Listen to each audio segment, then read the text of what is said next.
Bom,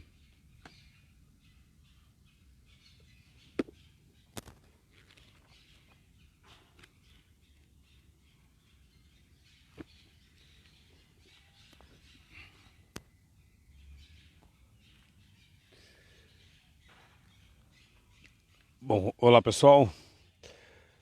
Eu, como milhões de brasileiros de quarentena, é um momento que a gente precisa estar em casa, principalmente idosos e pessoas que, como eu, são pessoas de alto risco, pessoas com problemas pulmonares, né, com doenças crônicas pulmonares, tem que se recolher, tá?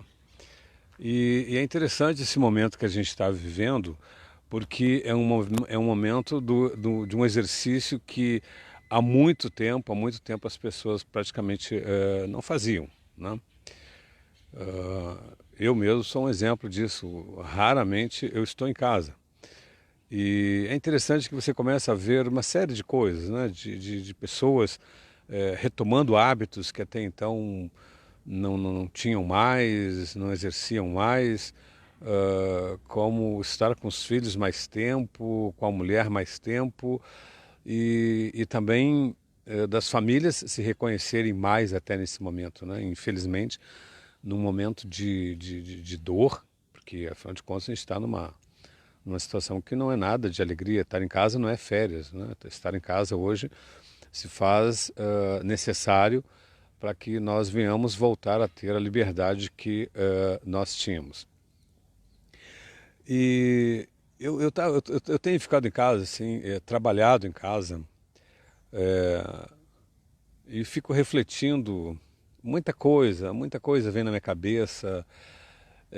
Falo muito com Deus, rezo bastante. Não só rezo porque estamos vivendo esse momento, mas eu sempre fui muito uma pessoa que sou uma pessoa que exerce muito a minha fé naquilo que eu acredito, né?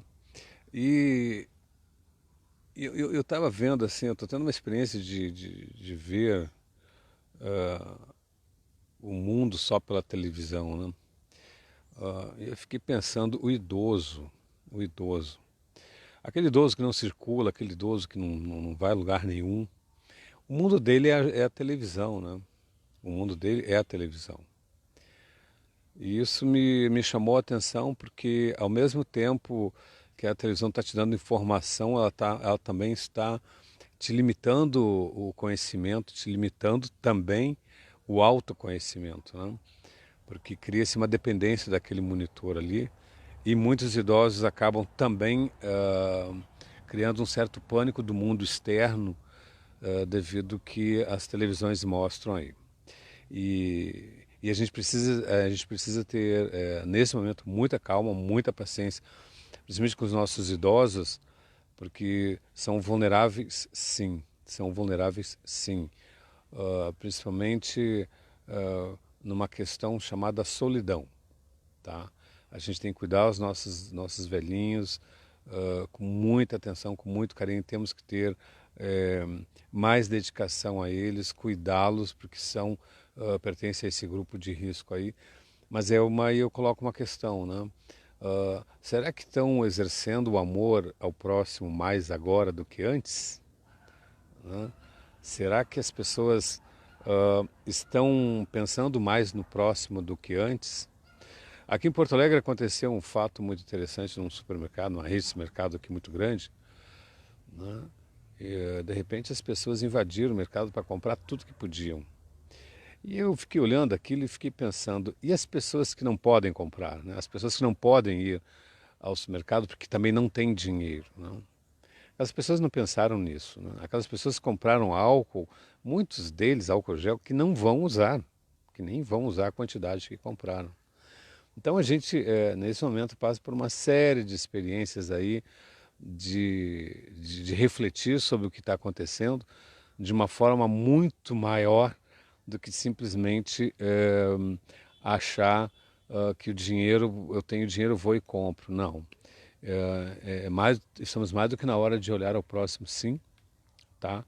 E é importante também a gente destacar, eu pelo menos quero destacar uma, uma fala aqui que eu ouço muito o governo arrecadar cada vez mais, ah, correr mais atrás de hospitais, de leitos, né? Por que que eu vejo isso e vou falar agora? Aliás, vocês também estão acompanhando o jornalismo, vocês sabem disso. E aí eu fiquei olhando um pouco da história do Brasil, né? O Brasil, pela primeira vez, talvez esteja realmente passando por uma epidemia seríssima, né? Ah, e tem uma camada de pessoas pobres, da camada social muito pobres economicamente e principalmente culturalmente, porque muita coisa nossa poderia ser resolvida, que é a prevenção, se nós tivéssemos uma formação de base boa, né? Nós não temos, as escolas, infelizmente, todo mundo vê como é que estão vivendo aí. E isso me chamou a atenção e me preocupou muito quando eu vi que o coronavírus já chegou, por exemplo, nas favelas, né? E aí eu fico vendo, aquelas pessoas não têm saneamento básico, aquelas pessoas elas não têm atenção médica como deveriam, elas não têm a presença, às vezes, do Estado ali, e na maioria a presença é policial, infelizmente, né?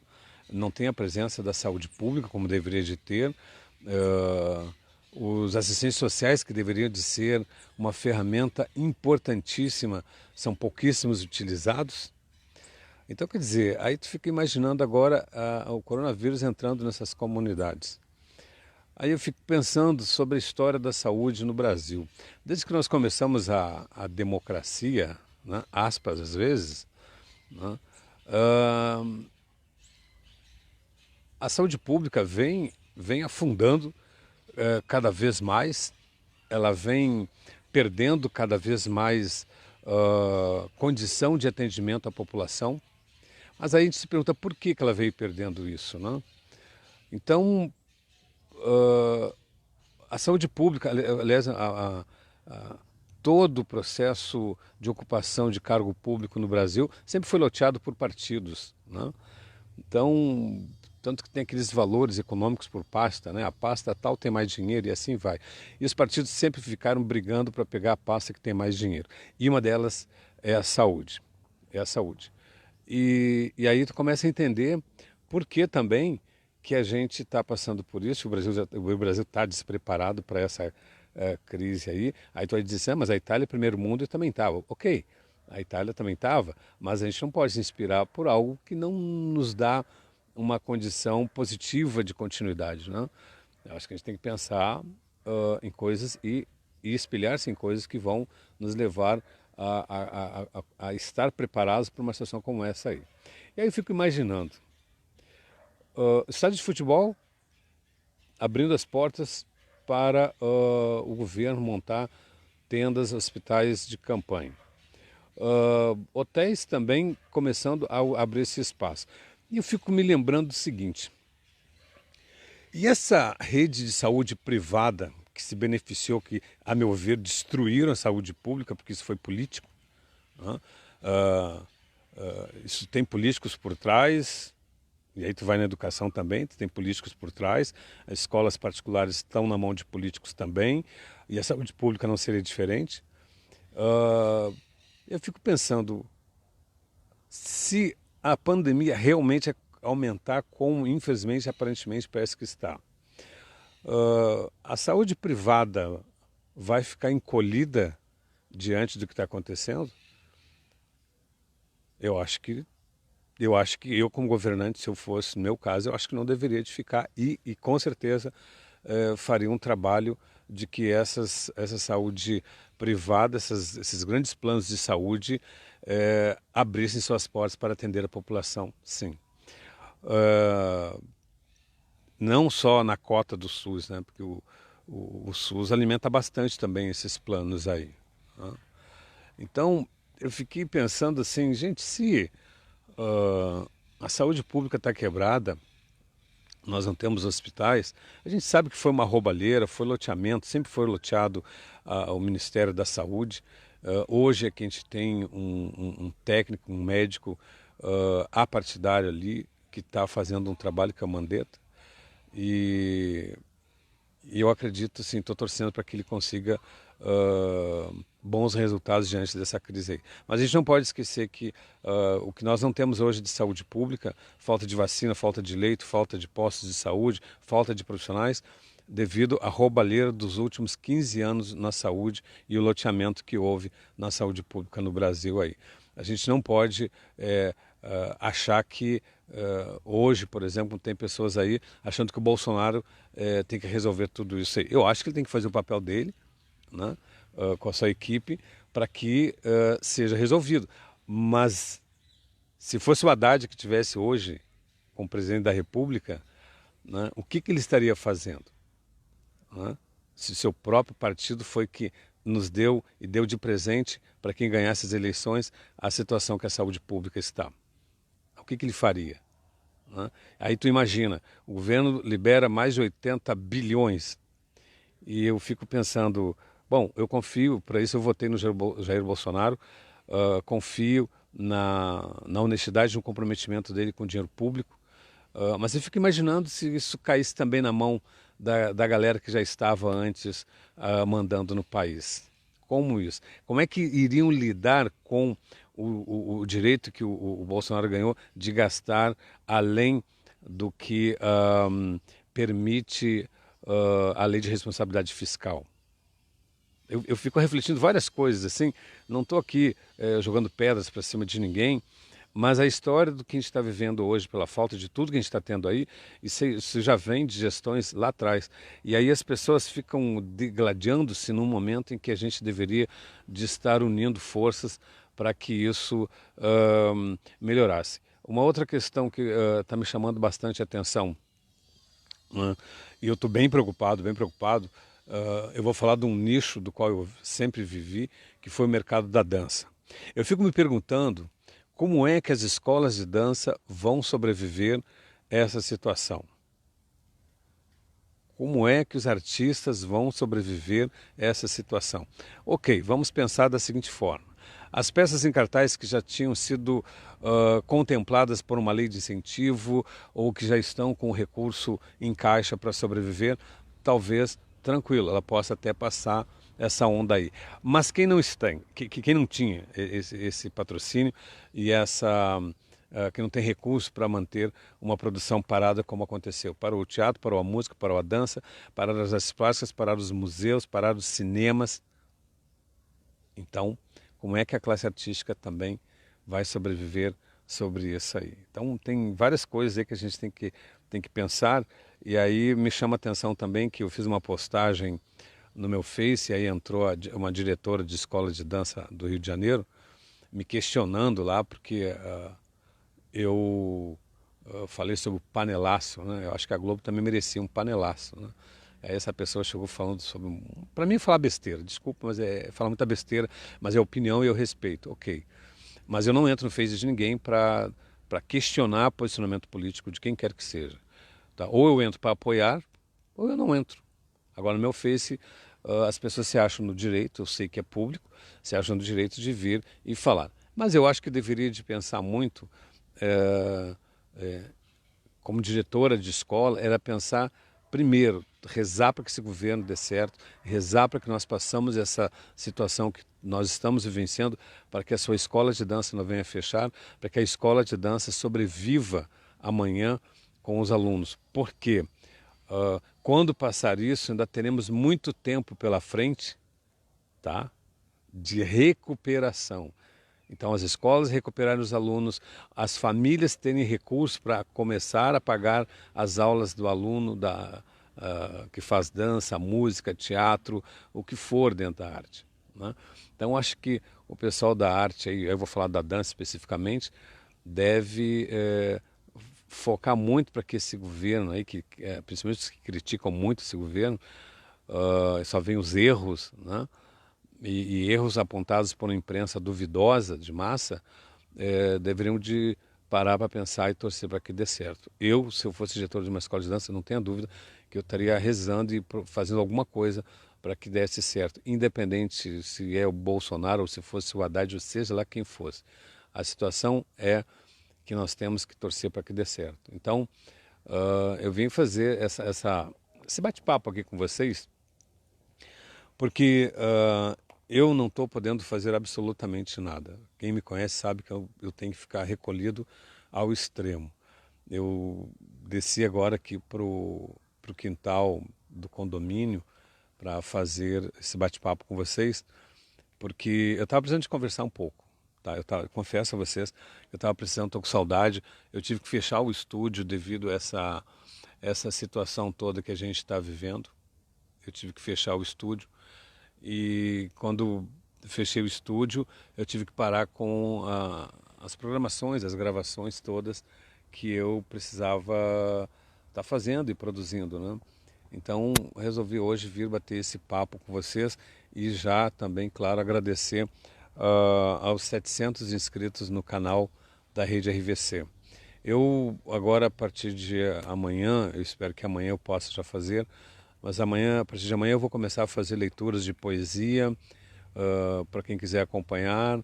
Eu vou começar a fazer leitura da doutrina espírita, porque é uma doutrina que eu particularmente admiro muito, tá?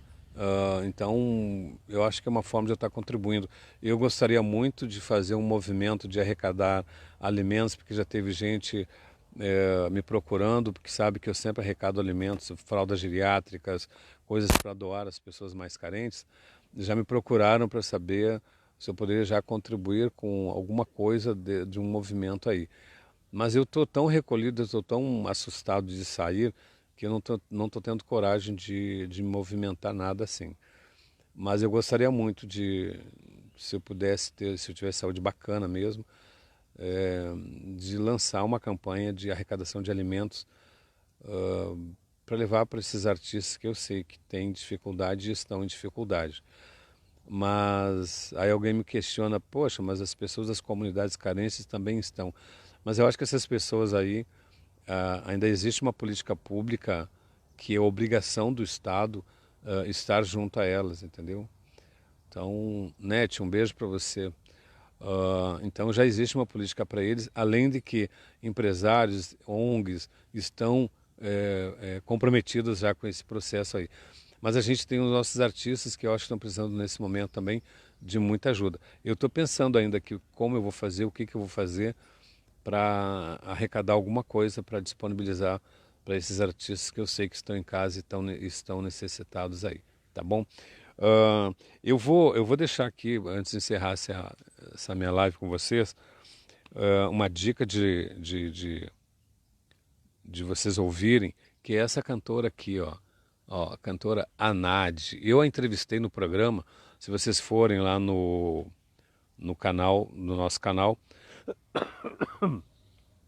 perdão, se vocês forem no nosso canal, vocês vão ver uma entrevista muito bacana com essa artista aqui. Então, eu acho que para quem está em casa que puder, ó, a Nádia, ó, outono, ela fez um projeto muito, noturno, perdão. Ela fez um projeto muito bacana aqui em Porto Alegre, que foi cantar Clara Nunes, e ela participou do projeto Évora, onde eu assisti e gravei um pouco desse espetáculo dela. Uma outra cantora, para quem gosta de um samba delicioso, delicioso, é essa cantora aqui, ó, é a Glau Barros, uma voz maravilhosa. Olha, gente, olha, uma coisa assim que vale a pena vocês conhecerem. Glau Barros, tá? Tem uma entrevista com ela que ainda a Adlenburg fez no programa Samba com ela, que vocês encontram lá no canal também, que vale a pena. Glau Barros é uma dica, tá, para vocês ouvirem em casa, e a outra é a Anad com o Noturno, e tem esse CD maravilhoso para quem gosta de poesia, do poeta Luiz Coronel e parcerias com a Fafá de Belém, ó, Cantos de Leontina das Dores, tá?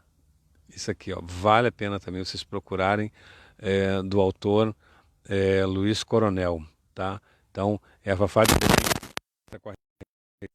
e arranjos do Evandro Matê e Alexandre, perdão, e Alexandre Ostrovovsky Júnior, tá ok? Então, eu queria encerrar deixando isso, desejando aí, aliás, dizendo o seguinte, só para fechar. para quem tem tempo, que gosta de arte, de cultura, de vasculhar lá. Tem uma história muito bacana que eu vim registrando, mas falta muito mais. Eu tenho quase 1000 vídeos gravados por mim, registrados por mim, sendo que desses quase 1000 vídeos, 80% são vídeos gravados durante a minha trajetória dentro do universo da dança. Então, acho que vale a pena vocês entrarem no canal, darem uma vasculhada lá, porque vocês vão encontrar muita coisa bacana, tá? Muita coisa bacana. Algumas coberturas de posses de governador, tem muita coisa e ainda falta muito mais coisa entrar nesse canal aí. Então, gente, olha, um beijo no coração de vocês. Eu vim aqui hoje só para matar um pouquinho a saudade de bater esse papo com vocês aqui no Bate-Papo, onde eu encontro pessoas muito especiais aqui, tá bom? Um beijo, fiquem com Deus e não saiam de casa, cuidem-se, não precisa ninguém correr a supermercado para comprar. Pense que quando você levar um álcool gel, se você leva 3, 4, você está deixando ali pelo menos 2 famílias, 3 famílias às vezes sem acesso a ele, e não é justo. Vamos comprar só o essencial, porque vai ter para todo mundo aí. Agora acabou de ser passado aí que a única, que é a União dos Fabricantes de Etanol do Brasil, que em 2017, 2018, o faturamento deles, a produção de álcool deles foram de mais de 260 milhões de litros de álcool. Mas eles doaram 1 milhão de litros para o governo, para o SUS. Então, não precisa ninguém correr. Agora, tomar cuidado é bom, precaver é bom, guardar os nossos avós em casa e não deixar de se alimentarem, porque a imunidade ela também tem a ver com uma boa alimentação, tá bom? Beijo e obrigado aí por vocês estarem com a gente aqui.